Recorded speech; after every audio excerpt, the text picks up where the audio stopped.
Here we go. Good evening, everybody. Welcome to our special Tuesday night guest. Very good friend of mine, old friend, yeshiva roommate. You can see his name there, Dr. Pinchas Herman. Honored to have him with us. Thank you for joining us. Thank you, Rabbi Epstein. Thank you. A little background. So last week we had on a very special guest and a rabbi who helped him out of his troubles. We don't want to focus on the negative, but he got himself mixed up with some bad stuff. And Baruch Hashem, through the concentrated efforts of the treatment center as well as his local shliach, he got his life back on track. And it gave me the thought, I have a good friend here, Penny, and he is very much involved in the professional side with drug prevention, as well as helping people who are struggling. And I thought maybe this would be an ideal time to have him on and talk to us about his work and what he sees. So thank you very much for joining us. And we are interested to hear. So let's get started. So you're a yeshiva guy, and then how did you decide to sort of make this part of your way of making the world a better place? What's sort of your interest level? How did you wind up in this part of the world? Now, there's a question, but we'll try to give an abbreviated answer because there are many more interesting things to talk about. So Rabbi Epstein and I were in yeshiva together. We've known each other for about 40 years, which is mind-boggling that we could have done anything for 40 years and been friends on different continents and so forth. And when he called to ask about my capacity to help educate people or inform people as to the yucky side of drug use and what can happen, I thought I'd jump at the chance. I got involved in this business, interestingly enough. I'd lost a job working for a friend, but he had to fire me because he didn't have any money. And I thought, what should I do? And somebody said, you always want to be a therapist, which I did. Why don't you go? Penn State University was offering a program 20 minutes from my house. I said, you know what? It's beshert. And at that point, I decided, why not? And for a penny and for a pound, let's go to graduate school. And while I was involved, I had an opportunity to join the drug and alcohol treatment center to do an internship as part of my grad school program. And I liked them and they liked me, and the rest is history. That was 1997. And I'm not working for the agency anymore, but I still am involved in the business, if that answered your question. That does. So tell us, what have you seen in 25 years of doing this with drug abuse in the Jewish community? Is it more now than ever? Is it something that's going on? What has been your assessment of drug usage and abuse in the Jewish community? Okay, so we have this epigenetic, generationally transmitted ideas. We have many of them. One of them is nothing bad happens to us. We're Jews, we'll be okay. We don't suffer from the maladies of the common world and so forth. There's a shliach, rabbi that was the head shliach in the city where I live in Pittsburgh for many years, and he used to say that when the wind blows, it blows on everyone. And you can't assume that you will be spared the ravages of the wind if its wind is strong enough. We live in a time when there's a lot of upheaval relative to drugs of abuse. You can't drive down the street without seeing some ode to marijuana as though we're the panacea for all our ills. And we have a lot more people using a lot more drugs overall in society. Somehow the Jews seem to kind of lag behind. But it's the same general idea of an uptick in substance use in Welt, as we say, in the world at large. We suffer from the same. Smaller numbers, yes, but unfortunately increasing. So, you mentioned about marijuana. Here in Illinois, it's legal. They have dispensaries all over the place. How bad is it? Is it really bad? Yes and no. And let me explain. Marijuana does a lot of nifty things. It primarily gets you high. If someone uses it, they smoke it, or they eat it, depending on how it's prepared, they will experience a sense of euphoria. Unfortunately, some people experience panic attacks, but the desired goal and what a lot of people are aiming for is to experience something pleasurable. One of the biggest problems with marijuana is that there is no automatic feedback provided to the body to say, I've had enough. For example, let's take a good old-fashioned cigarette, Marlboro Light cigarette, whatever the happens to be. Anybody who's ever smoked will know that time when you realize I've smoked too much. I feel burning in my esophagus, or I guess my windpipe. My lungs feel on fire. I have to stop. The body is provided with feedback to say, wait, time out. Doesn't mean I'm going to stop smoking, but at least for the moment, I'm going to stop. I'm going to take a break. I'm going to wait an hour before I have another cigarette and so forth. With cannabis, the active ingredient is called THC. That just is the more you use it, well, there is a point at which it no longer gets someone high, but by and large, the more you use it, the higher the person gets, the more impaired the person gets. What's particularly dangerous now in our world is one, efforts to normalize.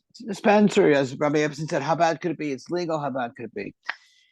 So one thing we have is this drive to have marijuana use normalized, both medicinal and recreational, depending on where you live. And the other is, it used to be in the olden days, if anybody in this room or parents of anybody in this room smoked weed, smoked marijuana, they got maybe 2.5%. It's called potency rate or toxicity rate or strength. To 2.5, or whatever the unit is, 2.5 worth, 2.5% of toxicity. And now, while that was the average, the good, maybe 3 something, now it could be 30%, 40% in edibles, what they call gummies, which has THC directly injected into it or used in the formulation of the candy. It can be up to 70% higher toxicity rate.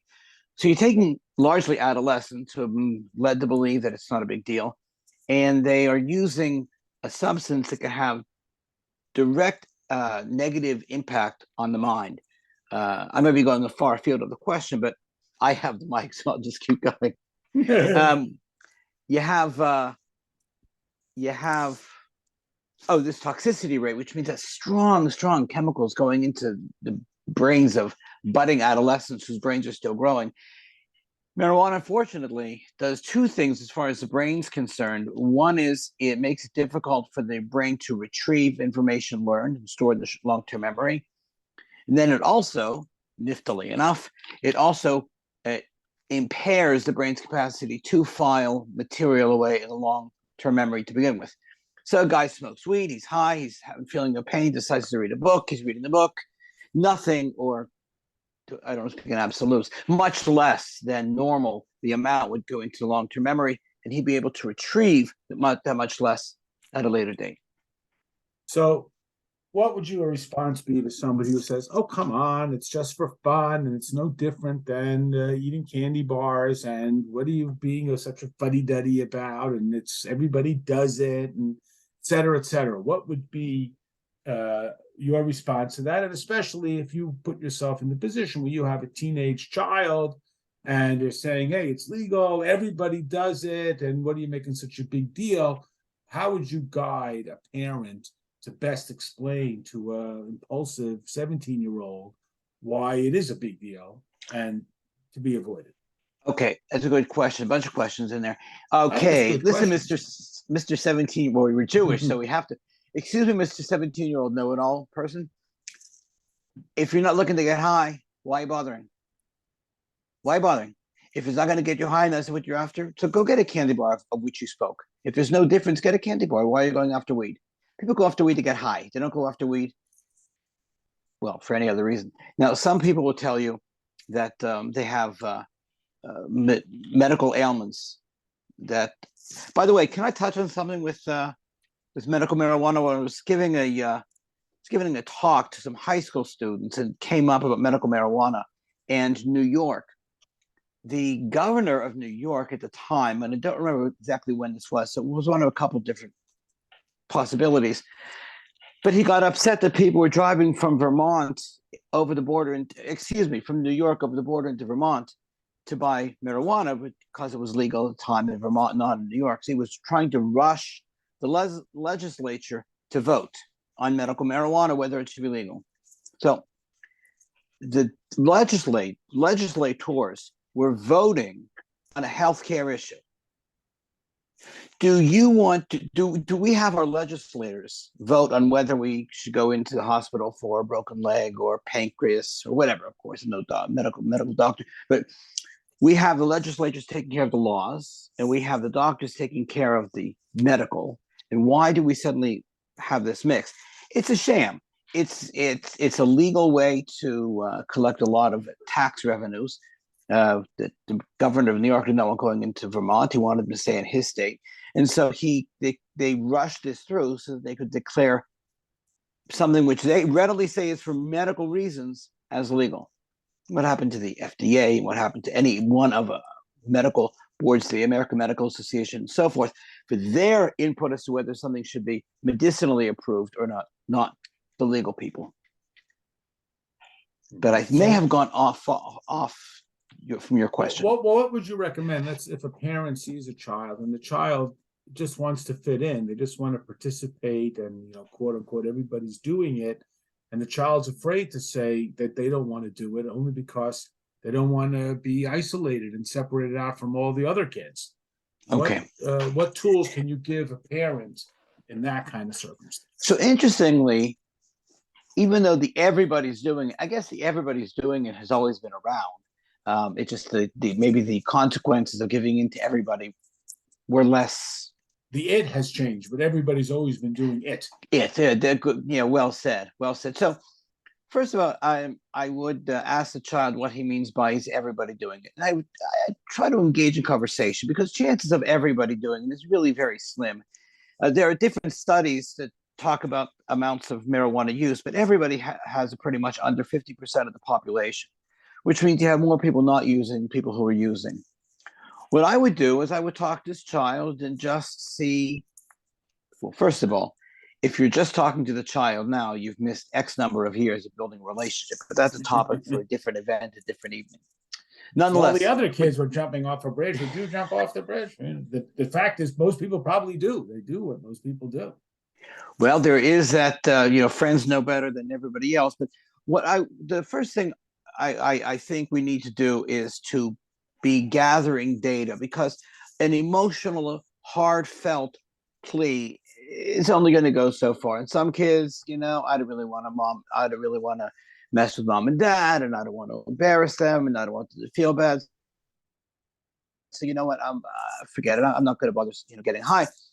Those that will work with some children, but others, of course, will say, first of all, dad smoked, mom smoked. I know they did, or granddad smoked, grandma smoked, so they're a bunch of hypocrites. To that, I say, and I bring this up with parents when I speak to parent groups, imagine if you had a shot glass of mashka, of booze, of whiskey, or whatever you make the chaim on. Okay, that's here. Next to that, you have a 5-ounce glass, so typically a wine glass of the same hooch, the same whiskey. And the next to it, you have a 20-liter bottle. 20-liter bottle, 1-liter bottle, 20-ounce bottle. Yeah, 20-ounce bottle. No, 1.5 ounces of whiskey, 5 ounces of whiskey, 20 ounces of whiskey. You would never say it's the same thing. You would never say, oh, come on, a drink is a drink is a drink. Really ridiculous. You'd realize that you have a small amount, a medium amount, the large amount. When people come with arguments to say, we have a limited amount of time, so I might be trying to stuff too much in here. But when people come with the everybody's doing it, I'd like to find out, well, what does that mean? What's the it that everybody's doing? I'd look for data first amongst either my kids or the people, encourage people to do this with their kids. Signs you want to look for, because smoking weed once and smoking weed every day are obviously very different. Much like drinking 1.5 ounces of mashka, drinking a 20-ounce bottle of mashka is very different. Here's what you want to look for amongst children in school, adolescents. You want to look for falling grades. You want to look for new friends. You want to look for extra secretive. You want to look for interest in new activities that were never there before with a group of people who were never there before. Laughing or other emotional outbursts don't appear to be predicated on what's going on in front of them. Breaking rules often for their own sake, being combative often for its own sake, being angry, sullen, more so than a typical teenager, I suppose. Lying or stealing stories that don't add up. Avoiding eye contact. Hey, Junior, where were you tonight? I don't want to talk about it. Going to my room, and especially if they guard their jacket or their sweatshirt with them, because obviously what could be in the pockets. Poor hygiene, diminished personal appearance, and they don't really care. I also encourage parents to give a list. I encourage parents to look and see to what degree are these things occurring. Again, because if a child is experimenting, we want to treat it differently than if a child is smoking in such a way that he's ruining school or causing havoc in the family and so on. Unfortunately, only about 20% of parents intervene in their adolescence life relative to drug use. The reasons given are, I don't look stupid in front of my kid. My kid's going to ask me if I smoked weed, and I did, and so I'm going to feel like a hypocrite. And of course, then we simply talk about, if a kid comes home with a 20-ounce bottle of Everclear, you would not give in to agree that if you drink 1.5 ounces of Smirnoff, that's the same as 20-ounce bottle of Everclear fluid. So we're someone who doesn't know about types of alcohol and what they contain.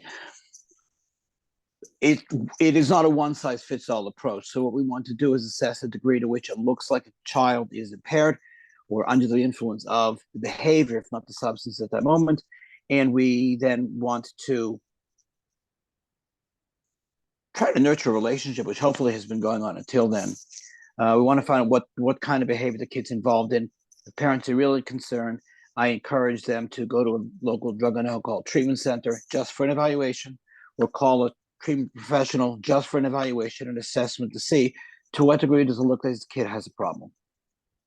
And what would you recommend, just to maybe finish off with a very practical, if somebody notices a peer, not their own child, or they notice the child of a peer or a friend, and they are concerned, how could they initiate a conversation, overcome their basic shyness, fear of rejection, etc.? What would you recommend that could be a conversation starter that somebody could initiate if they think that a friend or the child of a friend has a serious problem? Okay.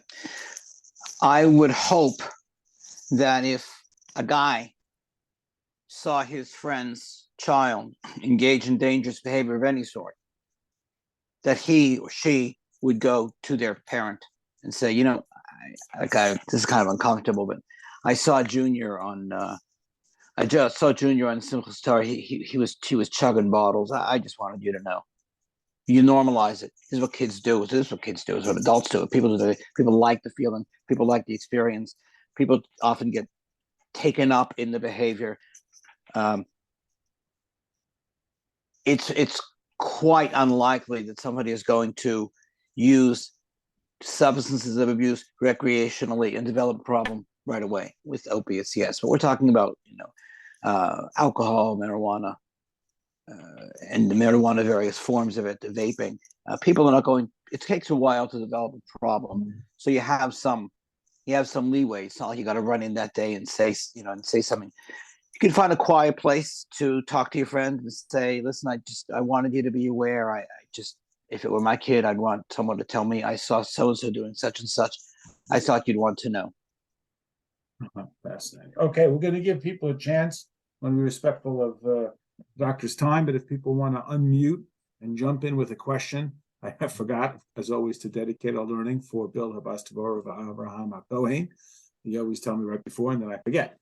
But if somebody wants to jump in and ask a question, otherwise, we'll let the doctor go. Remind you that tomorrow night we'll be learning Maimer, part 2, and Thursday night Parsha. If anybody's got a question or something they want, we'd love to hear it. Otherwise, we'll say thank you very much. I got a question. Oh, good.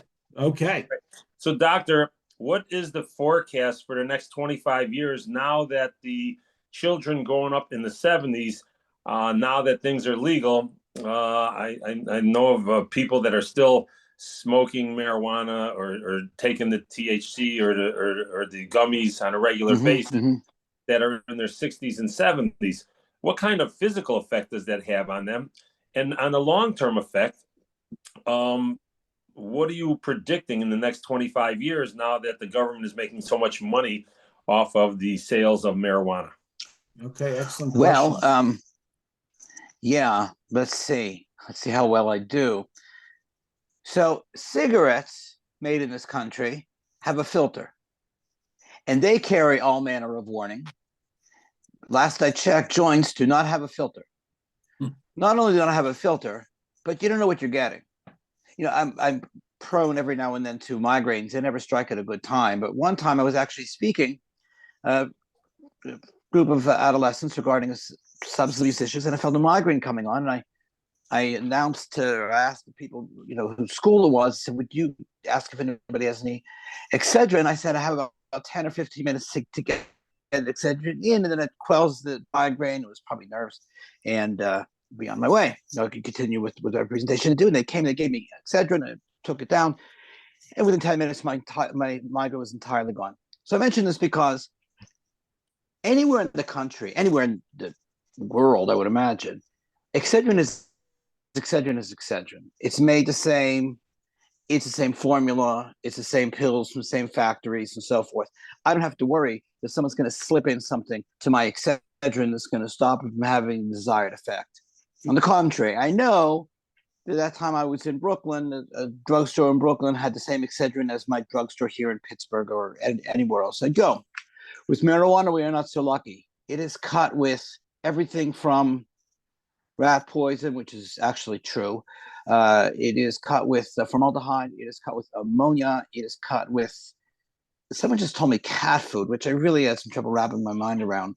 Though I don't know if it's true, but someone mentioned that one passing to me a couple of days ago. Anyway, so to answer your question, we don't really know because we don't know what we're getting. We don't have, it's not like the Marlboro Light, right? To use that example, where even though it's not a healthy product, we know what we're getting from each pack of Marlboro Light sold in the country. We don't know what we're getting from each joint. And also, by the way, I'd also want to tell the kids involved, just not the scared straight tactics, but to know, I'd give them the list of what it's. You could just Google what is marijuana, what is cannabis, what is weed, mixed with or cut with, and it'll give you the whole bunch of quote ingredients. Anyway, to your point, we don't know what it'll be like in 25 years because we're still ramping up.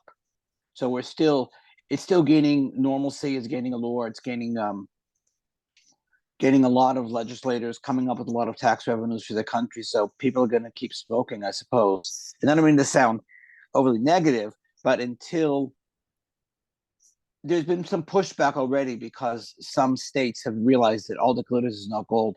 Will that result in less medical marijuana? I just don't know. Does that answer your question? Well, not really, but I have a second question. If Baruch is kind enough or so, Sure. The inhaling or taking CBDs when you're driving, or is in my business, I'm in construction, and I'm assuming it impairs the individual to some degree when they're trying to do a functional job, such as a physical job on a construction site. Okay, so CBD is smoking pot. CBD is one of the ingredients in the cannabis plant, marijuana plant. THC is another one. THC is the one that gets you high. CBD does not get you high. So there's a lot of snake oil sold with CBD because it's not regulated. But if it does contain CBD with no THC, THC being the psychoactive ingredient, it will not get the person high. So they can take danger. CBD. But CBD, you would say, if it was sort of pure, if we could know that, which you're suggesting, we may not be able to know that. If somebody was using that, it would not necessarily impair their judgment. It is not psychoactive, so it does not get you high. It does not get you high. It is really it. Is that what you're suggesting? Correct. We don't know what it is made with because, again, there's a lot of snake oil. It's not regulated, but it does not contain, if it is CBD, it does not contain a psychoactive substance. THC is a psychoactive substance.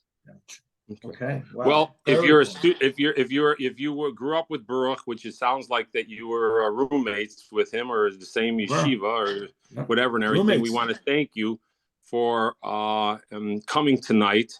I know Baruch is going to thank you, but I think all the participants listening to you have been more educated in this very dangerous arena that you're facing. Okay, well, Rabbi Epstein has my contact information, so if anybody needs me, they can give a holler. Absolutely, I can pass that on, of course, confidentially. Okay, we want to thank you so much for spending even some extra time. Thank everybody for participating.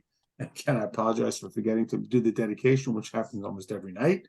We'll see you tomorrow night with Maimer. Thanks, Pinchas. Really appreciate your time. Have a good And night. appreciate everybody. We'll see you tomorrow night. Good night. Bye. Good night. Thank Bye-bye. you again, everybody. Thank you.